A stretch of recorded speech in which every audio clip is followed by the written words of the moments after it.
Hi there everyone, my name is Elizabeth Christina Motha and today we're going to talk about mental health issues.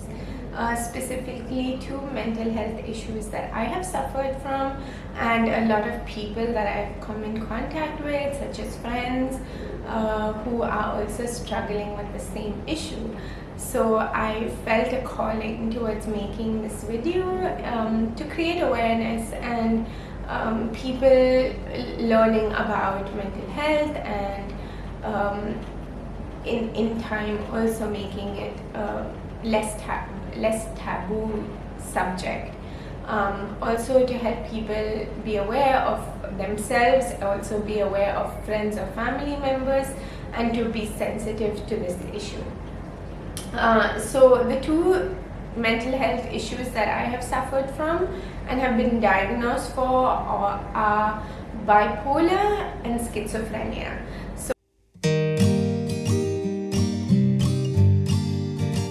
let's start with what the symptoms of bipolar are. So the first one would be feelings of being incredibly high or euphoric, a natural state of feeling euphoric. The next is delusions of self-importance. It's actually called grandiosis. The next one is high levels of creativity, energy, and activity, so hyperactivity. The next would be getting much less sleep or no sleep. So this is what happens when people have a psychosis episode, which lasts depending on when the person gets treatment, but it could last from 3 days to 5 days to 2 weeks, and that's a situation where you wouldn't be eating or you wouldn't be able to consciously take care of yourself. So it requires other people's assistance in being responsible for your well-being at this point, especially when you have a psychosis episode. Personally, what happened with me was that I wasn't sleeping at all at night for many days until I got medication and help. And the other problem I had was eating consistent meals. That leads to weight loss and poor appetite. The next is racing thoughts, racing speech, and talking over other people. So because of the hyperactivity going on in the brain, this is something that happens as well. Racing thoughts, racing speech, and talking over people. And finally, the last is highly irritable, impatient, or aggressive. So these are just some of the symptoms that we experience. And overall, having a bipolar experience is having extremes of mood. So you would be really happy and euphoric and be in a state of mania or hypomania, which is a high state. And the other extreme is to be in a state of depression. Other than this, of course, because of medication, people are able to be treated for this mental health issue, and there has been a lot of controversy over whether these medications are good for people. But let me give you a little perspective on my experience moving forward.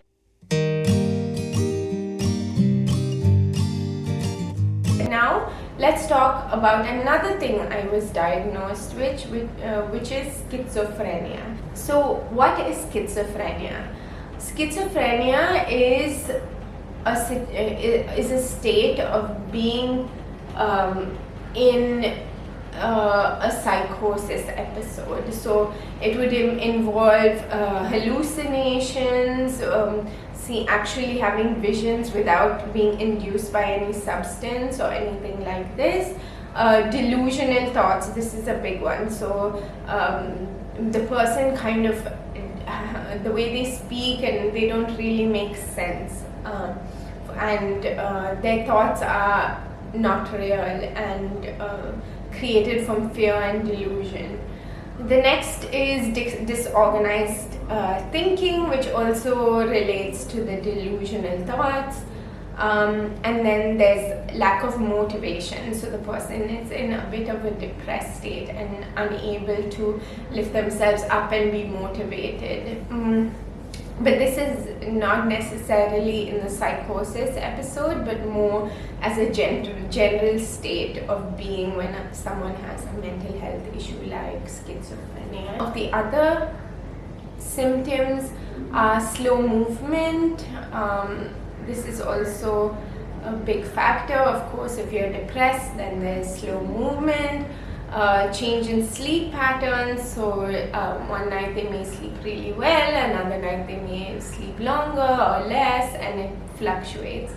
And then so they also have issues, people with schizophrenia have issues with grooming and hygiene, so that's a definite sign that they need help, that they're not able to take care of themselves and do basic things like brushing their teeth, washing their hair, keeping the environment clean, having a shower. And then finally, the last symptom is change in body language and emotion. So this is also quite because the person is in a very sensitive state, they may experience changes in emotion. So moving forward,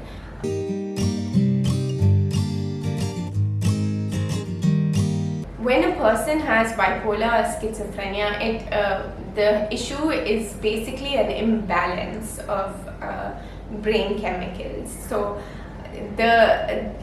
you could be diagnosed as a bipolar schizophrenia patient, but from the same part of the brain there are other issues that come up, and these would be having anxiety, having paranoia and panic attacks, borderline personality. Borderline personality, from what my experience, is a lack of trust and a lot of fear in the world, and unable to trust the people around who mean the best for you. The next would be having psychosis episodes. So as I told you, psychosis episodes is where it could last from 3 to 2 weeks depending, and the sooner the person gets treatment for the psychosis episode, the sooner they're able to heal and come back to a normal state of being. The next is PTSD. So if the patient has experienced traumas in their life, of course a lot of people who have mental health issues are triggered by their traumas. So if there's a trauma, then you have post-traumatic stress disorder, and then moving from there, substance abuse. Substance abuse is one of the biggest aspects that contribute to mental health issues. They are not only genetic in my experience, but also it can be developed because of using substances. So that would be another addition, which is substance abuse disorder. And then mood fluctuations, so being really happy, really sad, high, be feeling high, feeling low, there's a lot of changes that happen. But through all this, there are things that you can do to heal.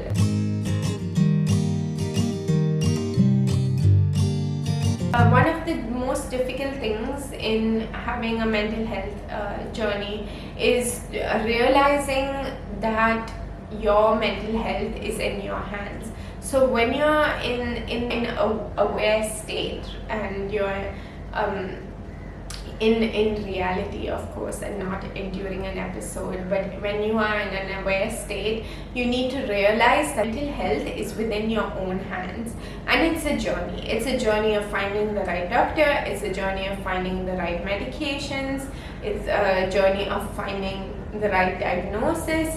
So for that reason, it's very important for you to realize if you have substance abuse that you are harming yourself mentally. So it's important to take that situation in your hand and recognize it.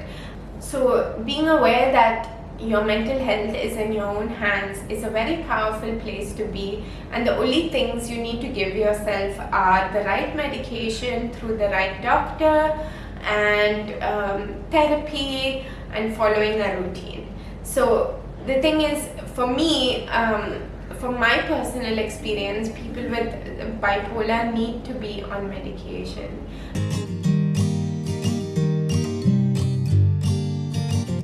And for myself, I've seen myself really flourish through having medication.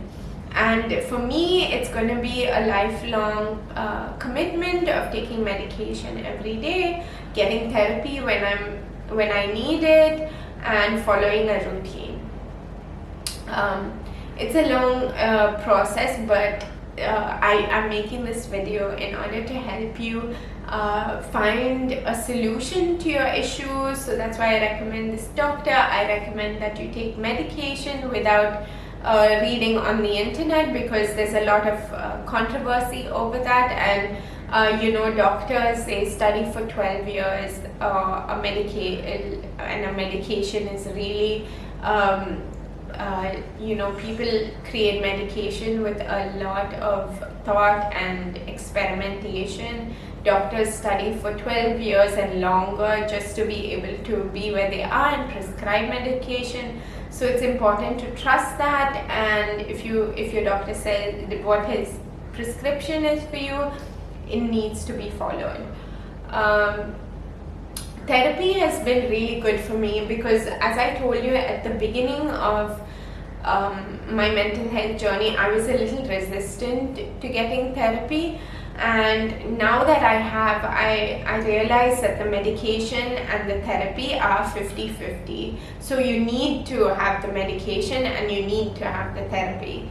And then it's important, again, as I said, being aware of your situation, to take it into your own hands and realize that your health is in your hands. So hence, for me, the best advice I can give you is not substance abuse disorder, which is in your hands.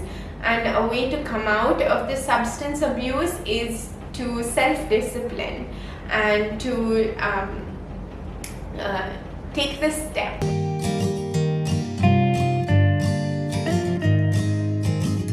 So people that love themselves or people that are successful generally don't indulge in substance abuse or have mental health issues that they haven't taken control of, or addictions, as they progress through life, that's why I feel like it's very important to live a clean life. I'm doing a lot better, and I'm grateful for the healing experience and the journey towards mental health, and I hope you find beauty and gratitude and peace and healing and love through the journey. Thank you.